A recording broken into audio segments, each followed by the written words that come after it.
A los 90 años de edad murió en Ciudad de México el poeta y escritor colombiano Álvaro Mutis, tras haber permanecido una semana hospitalizado por complicaciones cardiorrespiratorias. Desde Nueva York, el presidente Juan Manuel Santos afirmó que todo el pueblo colombiano lamenta la muerte del novelista y ensayista, quien recibió varios reconocimientos internacionales por sus obras, entre ellos el Premio Cervantes y el Príncipe de Asturias de las Letras.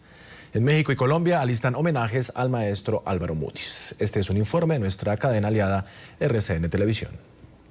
Medios mexicanos confirmaron la muerte del escritor colombiano que vivía en el país azteca. El Consejo Nacional para la Cultura y las Artes de México fue uno de los primeros en lamentar la noticia. Lamentamos el fallecimiento del escritor Álvaro Mutis. Enviamos nuestro pésame a familiares y amigos. El peligro está donde está el cuerpo. El novelista y poeta colombiano, autor de una extensa obra literaria que le mereció el premio Miguel de Cervantes en 2001, había sido internado en el Instituto de Cardiología de la Ciudad de México el pasado domingo por una complicación cardiorrespiratoria, según información de la Embajada de Colombia en México. El pasado 25 de agosto, Mutis, quien también se desempeñó como locutor radial, cumplió 90 años en medio de las complicaciones de salud. Prefirió celebrarlos junto a su familia en un ambiente de reposo, a estar presente en varios homenajes que le organizaron en su honor tanto en Colombia como en México. Un lugar de La Mancha, de cuyo nombre no quiero acordarme. Su esposa Carmen Miracles anunció que los restos del autor de escritos como Armíbar e Ilona llega con la lluvia serán velados en la funeraria García López de San Jerónimo. Mutis, quien vivía en la capital mexicana desde 1956, tenía una gran amistad con Gabriel García Márquez, a quien acogió en su casa en el Distrito Federal, cuando el entonces escritor de Aracataca se trasladó a la capital mexicana a principios de los años 60.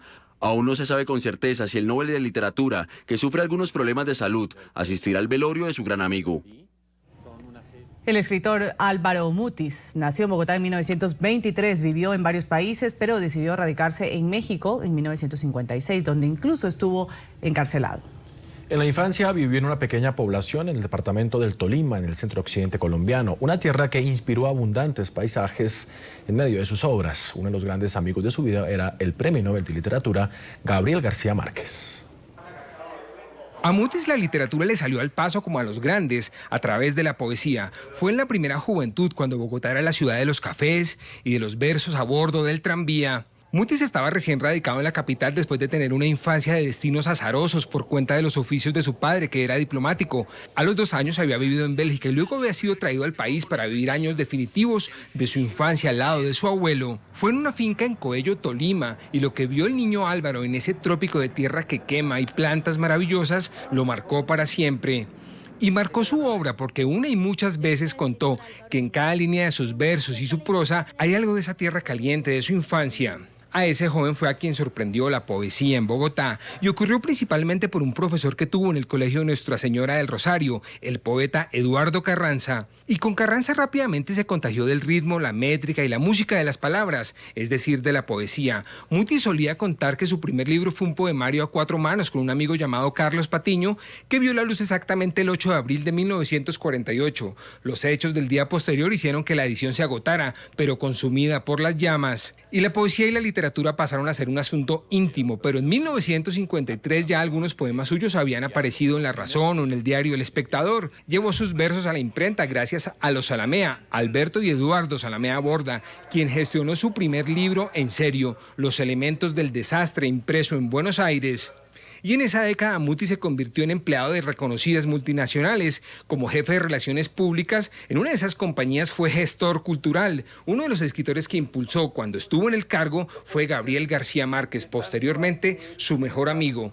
Esas iniciativas culturales terminaron en un pleito legal con la compañía por el manejo de recursos. Mutis prefirió viajar a México en medio del lío legal. Fue en 1956 y desde ese día se radicó en ese país. Pero hasta allí llegó el tema de los juzgados y 3 años después de su llegada fue internado en la cárcel de Lecumberri. Esa experiencia marcó su obra, al punto que su primer libro en prosa es el testimonio diario de Lecumberri, donde da cuenta de lo que es ese viaje al infierno que es la cárcel.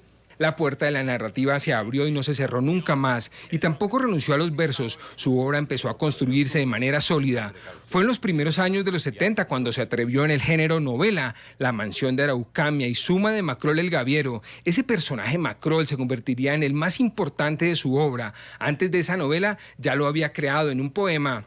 En materia de premios se puede decir que lo ganó todo, salvo el Nobel, incluido el más grande para las letras en castellano, el Cervantes, en 2001.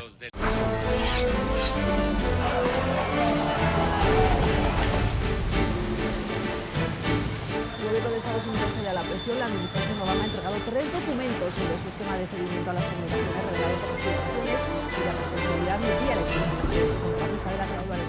Las elecciones presidenciales de Venezuela, donde resultó electo el mandatario de este país, Nicolás Maduro, ya que la organización no tuvo una presencia en este país.